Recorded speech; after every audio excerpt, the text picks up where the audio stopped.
Okay, question 9 shows that for an open loop structure, the ideal compensator should cancel the blunt. Alright, and state the drawbacks of the approach. Describe a feedback structure which can provide approximately blunt inversion and show therefore the high gain closed loop implicit inverse blunt blah blah blah. I don't know what the hell. But all in all, I would believe after seeing the answers is that we're going to talk about T, your complementary sensitivity function. If you still remember this equation, this is the transfer function all the way back from your old time, alright, which is, maybe I should, this one, alright, talking about the disturbance and the noise, although I've drawn it like macam already, but at least you know that this is the typical one that we started all earlier, and then we came out the equation that I can re-represent this block diagram in terms of this one, where your T is your Cp over 1 plus Cp, and then your S is your 1 over 1 plus Cp, you still remember? And then we say that T plus S is equals to 1, and we say that if S is the minimum, alright, because once we know our T, this T actually corresponds to your plant capacity. If you still remember, plant capacity tells us that how much can we take, how much can the plant, plant capacity is telling you what is the capacity of the plant. Alright, maybe it has like 0.8. So if your system operates 0.85, this means that you are already exceeding the plant capacity, and therefore when you run the system, the plant cannot take it and you fail. Alright, so somewhat it caps at 0.8. This is some values that will be given based on different plant capacity. Alright, so therefore this is closely related to plant. Alright, your T, which is your Cp over 1 plus Cp. And therefore, how do we use this thing to fully illustrate on the plant inversion technique? Therefore, this is more on a cheat code rather than something that we have been taught. So this is like a matiam, So they tell us that the open loop structure, the ideal compensator, means that this tells us that our plant itself is kind of like unstable. Alright, so the compensator is trying to stabilize the plant. Alright, so therefore the ideal compensator should cancel out the plant dynamics. Alright, and therefore how do we do this? And we have to draw open loop structure. So therefore, maybe I should bring this like that here first. Okay, so this is the open loop structure. Alright, this open loop structure is that your your reference must be equals to your response. Alright, y is equals to r. How do we do this? Alright, we have to ensure that C is equals to P minus 1. Because P minus 1, if you multiply with P, you have equals to 1. Alright, so R times 1 is equals to Y. So therefore R is equals to Y. So based on this theory, we want to do something about we have to do something about it. How do we change C such that it is a P inverse? Okay, and therefore this requires a certain trick.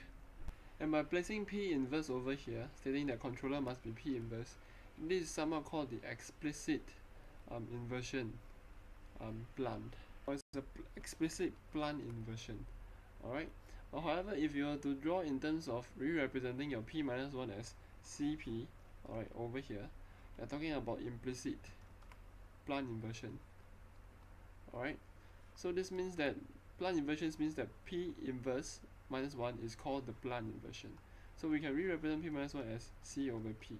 Why? Is because if you were to close loop this stuff over here, you'll have C over 1 plus Cp. Alright, so this is C over 1 plus Cp. So far so good.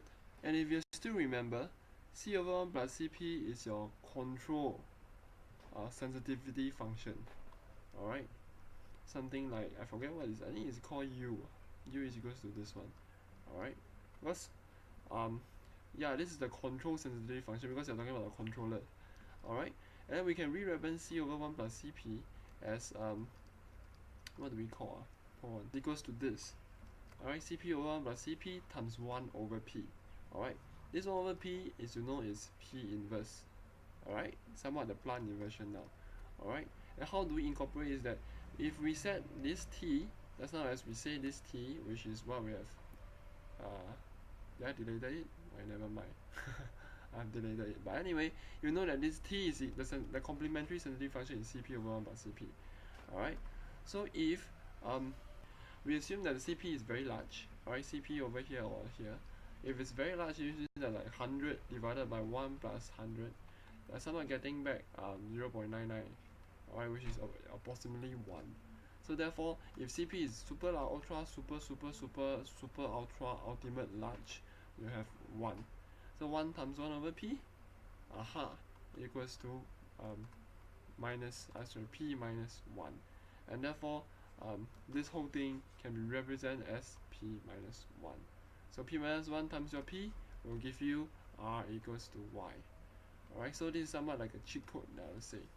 Alright, so what I've just demonstrated to you is that the ideal compensator should cancel the plant dynamics. Alright, so this means that is this diagram over here. Alright, we want to show the explicitly plant inversion.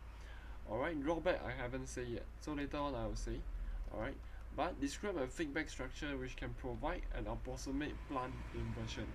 So we are talking about the implicit plant inversion in this case, because we have shown you that if, alright, so the next one is that ensure therefore that high gain, alright, closed loop implicitly inverts the plant dynamics.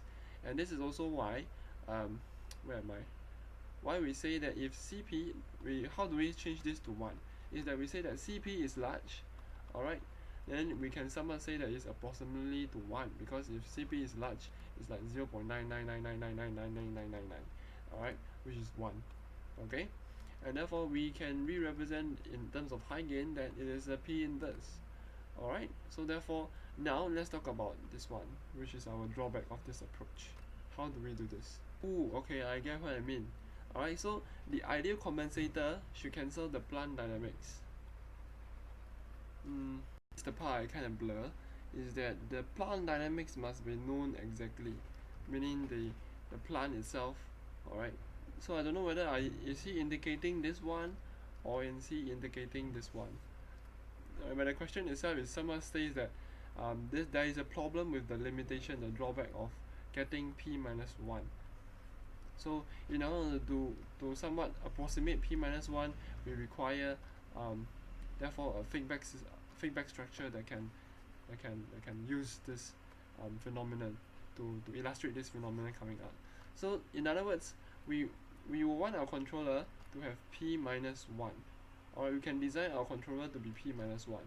However, is the drawback is all this. Alright, so I repeat again. For us explicitly plant inversion, we want P minus 1 because we state that P minus 1 times P is equals to 1, and therefore R is equals to Y. Correct, so our output is directly same as our reference signal. Okay, but however we cannot straight away get P minus 1 because it's very tough. Why is it tough? Is because you have to know the plant dynamics first, because the plant dynamics sometimes it changes a long time, and therefore the plant dynamics must be stable. But how can it be stable when it's changing across time? Because as time goes by, the plant may be somewhat distorted, or it may be the dynamics may change across time because of wear and tear and things like that. And the disturbance D must be exactly measurable. So the disturbance must be known to the plant itself, which is very tough, right? Exactly, so this means that the plant inverse dynamics P inverse, alright, must be stable and realizable. And so these limitations can really kill you, cannot be implemented. And this is why we implemented this form. We buy another plant, we put over here, or you have a C over here, and then you feedback. So when you feedback, you ensure that your closed loop gain is very high, such that this thing will become 1. Alright, and therefore 1 times 1 over P is P minus 1. Okay, so I hope that this is pretty clear for you to understand the question 9. And lastly, the question 10, these are the stuff. Alright, I'll highly suggest you can read it up. And then for the inversion part, I will recommend you to watch this one, l4v12. Alright, is to prove that S plus T is equals to 1. Alright, and maybe a few videos on this, I would say. So these are all things that we may have already gone through. Alright, but if happen that if I'm free, then I'll just do up a next video for this one. Alright, but so far this is pretty straightforward, except the understanding for our calculation just now for this question 8. Alright, the 11.6 dB, the gain and the phase. So the delay part I actually not understand much. but the calculation is given, so you should somewhat remember how you do this. It's more on the memorizing part than understanding. So I shall see you soon when I see you.